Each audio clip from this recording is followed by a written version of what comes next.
Hello and welcome back to Tales of Lumin. Today we're talking about TV series. Haven't done that yet on Tales of Lumin. I've spoken about TV series in my Q&As briefly. You know, I touched upon which I've enjoyed, which I watched in the past, so on and so forth. But right here and now, I want to talk about 3 specific series that I've been watching. And those 3 are Arrow, Defiance, and The 100, or The 100. I don't know how they say that.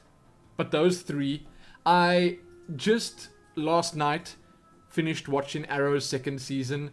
I assumed that was the final episode. So, for those that haven't watched it or perhaps still watching it and haven't reached the end yet, there are going to be spoilers. Same goes for Defiance, same goes for The 100. Now, Defiance and The 100, I don't think I've watched to the end yet. The 100 isn't done with the first season yet, and Defiance, I think I've watched 6 or 7 episodes. That's it. But, back to Arrow. So, I didn't really like Arrow that much when I started watching the first episodes of the first season. It seemed really lame, and the actors just weren't comfortable in their roles. The acting seemed bad. Okay, it seemed kind of bad. To this day, I would say some of the actors in the show just don't seem that great, but others have really stepped up their game, and I'm enjoying it a lot more now in Season 2. I have enjoyed Season 2 a lot more than I did enjoy Season 1. Both Season 1 and 2, they seem to start kind of slow and then pick up steam, but one thing that I really enjoyed all the way through, and that a lot of other people didn't enjoy, it seems, was the flashbacks. I loved the flashbacks. I thought it was really interesting seeing what was going on with Oliver Queen back on the island. I thought it was really cool. And, added to that, Slade Wilson, Crixus from Spartacus. That actor, he just does it for me. He's really good. He's really, really good. He made an incredibly good villain in Season 2. He was always entertaining to watch. You never really knew what he had planned. It was just a well thought up character played by an actor that got it. So, he was an amazing addition to the 2nd season. I don't know what the critics say about it. I don't know what the ratings are saying. You know, I don't know if it was well received or whatever. But I thought it was really good. Much better than Malcolm Merlin. To me, at least. So, I'm going to focus a bit more on the 2nd season now because that's fresh in my mind. It's what happened recently. The whole thing with a Mirakuru. Okay, that was the name itself. Why? Why call it Mirakuru? Why not just call it Miracle? Okay, I don't get that. I didn't get that right from the start, but whatever, they made it sound exotic. I guess they succeeded in that. They've also made it sound kind of silly, but the whole thing with the drug was kind of interesting. I thought that the way they dealt with it, it was kind of like they built up, and then it fizzled at the top. But you know, that's kind of what a cure does to a drug like that, so maybe that was the idea. Still though, I thought that the 2nd season ended in a, let's just say, fitting fashion. And I guess you could say that it makes sense now that Slade Wilson could potentially be back. Maybe he'll be back as a, I don't know, friend. Maybe they'll need his help with something. That's possible. But I've been enjoying Arrow, or at least I enjoyed watching the entirety of the 2nd season, and I'm keen to see what they come up with next, because the way they ended it obviously leads you to believe that we're going to be seeing a lot more of Oliver Queen's past, you know, the 5 years he was gone, because the island didn't seem like that long a period when they showed it. When he left the island, he was still a bit of a newbie, if you know what I'm saying. He wasn't that great, he wasn't a skilled combatant. He didn't seem like the hard man he is now when he returned to Starling City, if you know what I'm saying. So it makes me kind of excited to see what they're going to come up with next. And I was kind of shocked to see that Amanda, the lady from Argus, I think her name's Amanda, was there to pick him up at the end of his stay on the island. That was a shocker. I didn't see that come in. The other characters in the show, they were also interesting. I kind of liked Sarah. She was okay. I didn't like Laurel at all. I don't think Helene liked Laurel either. I don't know. Something about her just doesn't do it for me. The detective was always good to watch. That was a good, strong character to watch. Like always, Felicity Smoke, Diggle, great. Really great. Roy was just annoying most of the time. At the end, he sort of got his stuff together, and he was okay to watch, but he was a little bit annoying. The villains and stuff that they came up with throughout the season, also kind of cool. I like the balance that they struck between the filler content and the main story. That's good. And that right there is going to lead me on to the next series that I want to talk about, which is Defiance. Defiance has been very interesting. So Defiance, for those that don't know, I guess I could say what Arrow is, because if you don't know what Arrow is, it's based on the Green Arrow comic books or something. It's like a semi-superhero type thing. I liked that about Arrow, that it wasn't 100% superhero, but it looks like they're gonna move into that now with the announcement of Flash. As in now superpowers are becoming a thing. But I liked that it was more grounded.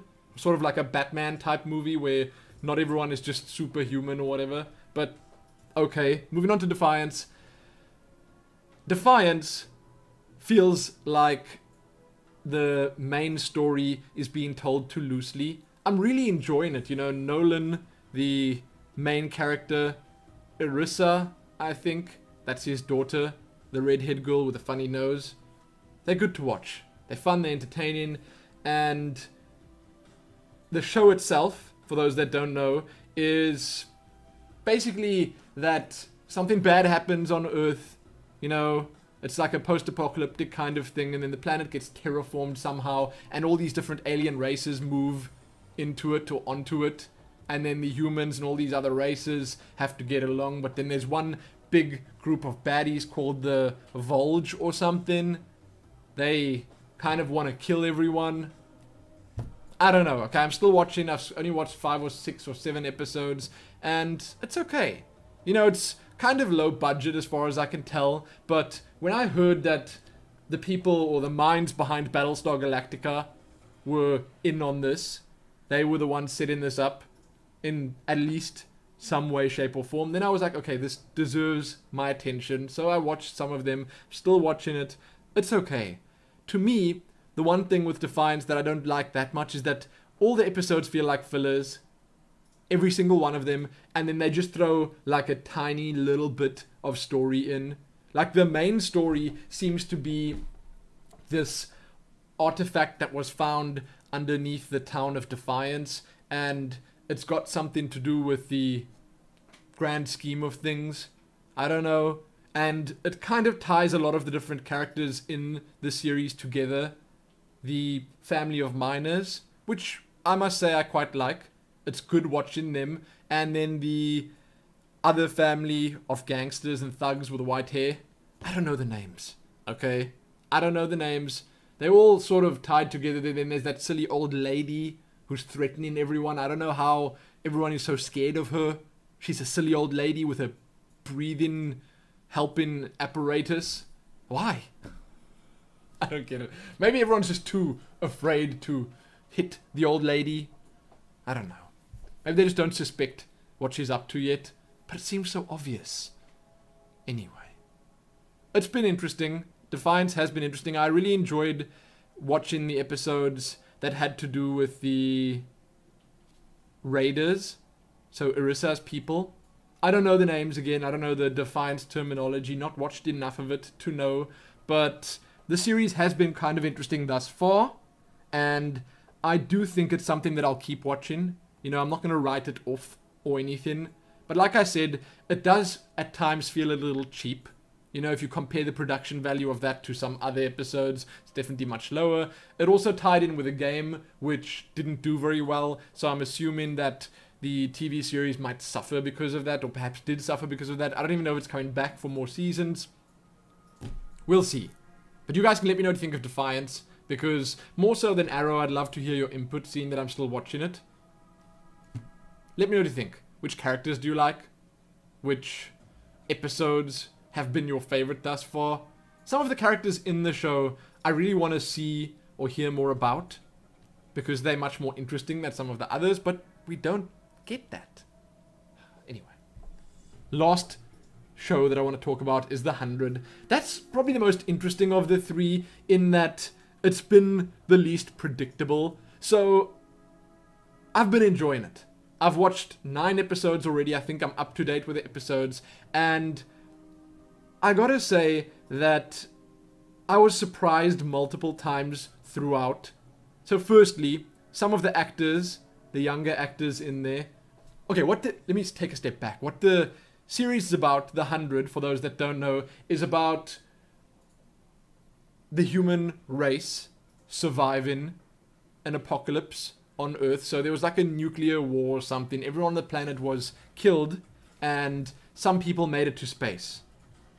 Like a couple of thousand people survived. They living in a space station, or they were living in a bunch of space stations that came together, and they survived in space. Then after a certain amount of time, they were told, okay, now you need to send someone back down to Earth to check. So because they have limited supplies and this and that up in space, they decided that they could send their criminals down to Earth. So they send 100, they call it juvenile delinquents, down to Earth. So it's a bunch of kids that they send down there, and this is like a test to see if the planet is inhabitable. But then when they land there, their radio gets destroyed, they lose contact, all the bad things happen that you expect to happen, and obviously this makes it much more interesting. Then the show focuses on these 100 kids on the ground, and they're not kids, they like late teens and up, I would say.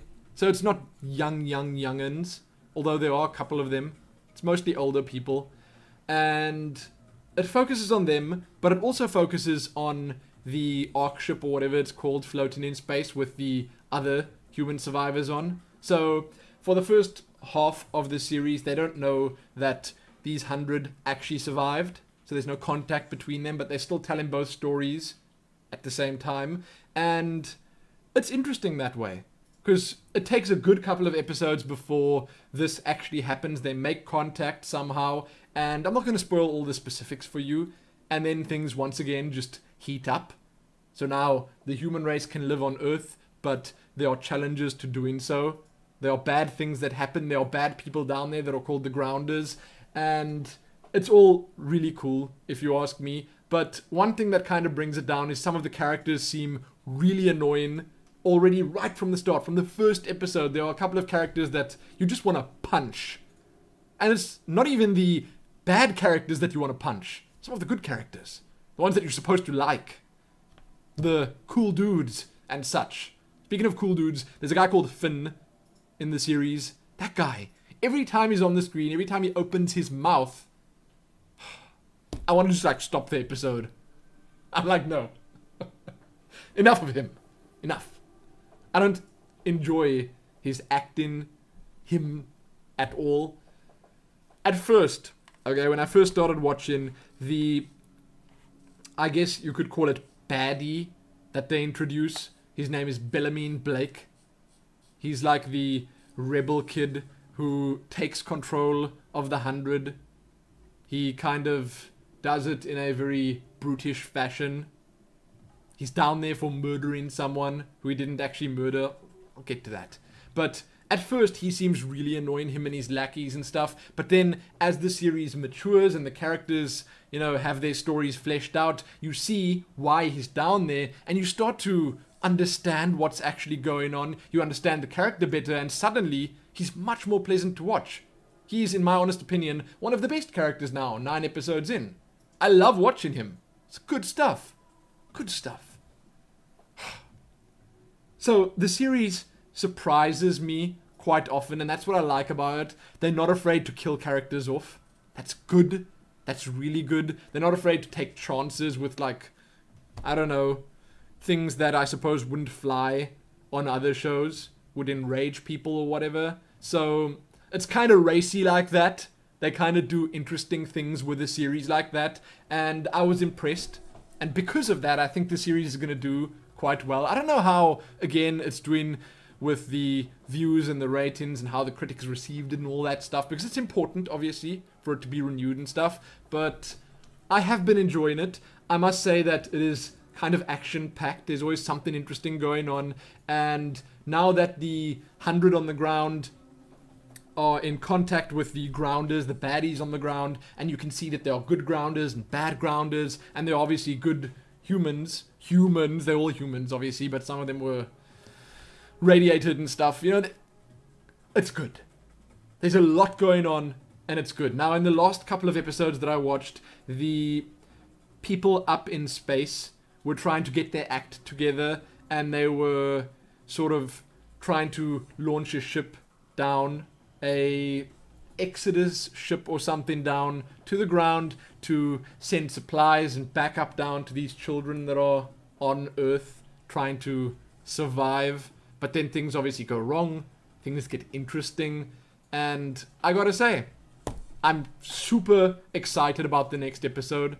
I really can't wait to see what's gonna happen. It's good. It's good. So if any of you are watching that, please share. Now, the characters. I want to talk about the characters just a little bit. Tell you what I think about some of them. Actors in there. There are some bigger actors. Desmond from Lost is in there. I don't remember his name. Okay? I just remember him as Desmond from Lost. He's really good. In the show, he's really good. He makes you hate him. He makes you love him. He makes you question his every move. Good character. Then Burke from Grey's Anatomy is in there. I don't expect you to know who that is, but he's in there. And then the mother of Clark, who is the main actress in the series. She's also quite a good actress, always fun to watch. The Colonel's wife from Battlestar Galactica, the XO's wife, she's in there. I mean, you hate that woman the second you see her, and then a little bit later you understand why you hated her, because she's actually someone that you should be hating.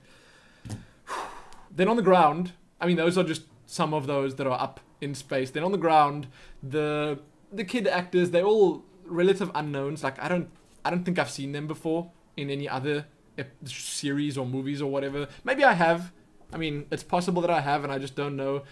They vary greatly. Some of them are really good actors and actresses. Some are really bad. Clark, who's supposed to be the main girl in the series, she's okay.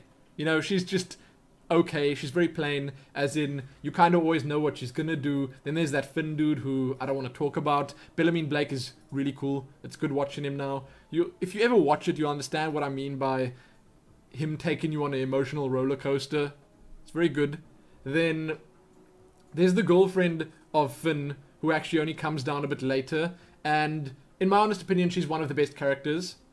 She just is a really good actress, or at least seems to be, and she always has herself together, composed. She's much better to watch than all the other people, or all sorts of cray down there. Then there's an Asian dude and a crazy geeky dude who are also kind of okay. They're both sort of side characters. Then there's Bellarmine Blake's sister, who is illegal because you're only allowed having one child up on the Ark in space. So she was hidden under the floor. Big story about that. Very good to watch. She's okay as well. Her name's Octavia. She does get a bit annoying. She fell in love with one of the grounders. But there you go. That's it. There were a bunch of other characters. There's a bunch of other stuff that was going on. But I've been enjoying it a lot. And that's all I've got to say. Now I want to hear from you guys what you think of those three. Arrow, Defiance, and The 100. Do you watch them? Do you enjoy them? Do you plan on watching them at some point in the future? Have I spoiled everything for you already? Maybe I've just sort of piqued your curiosity now. Maybe now you want to go and check them out. Because I feel like The 100 is slightly less known than some of the other series out there. So if you haven't even thought about watching it, maybe check it out. You might enjoy it if your tolerance for, I don't know, childhood stupidity is high. Because you know, there are always those movies and those series. I'm not trying to be rude or anything, but those movies and those series where there's this disgruntled teen that you just want to punch because they're making all these stupid decisions that you don't agree with and that are the wrong decisions, but they keep doing them. There's a bit of that in The 100. Okay? But when you look past that, and when the series goes on a little, and you get a bit further into it, that kind of stops, it fizzles out, and you start enjoying it for what it is more. But there you go. Let me know what you think of those series. I'm probably going to do another one of these at some point, talking about some of the other series we're watching. You could also let me know which other series I should be watching, because I do watch a lot of other series from time to time. I don't watch series every day, all day, but you know what I'm saying. Let me know. Check back soon for more. Good luck, share, do all that other stuff. Most importantly, happy Defiance, Arrow, and The 100. Also, happy Flash. I saw the trailer for that. Looks good. Happy that.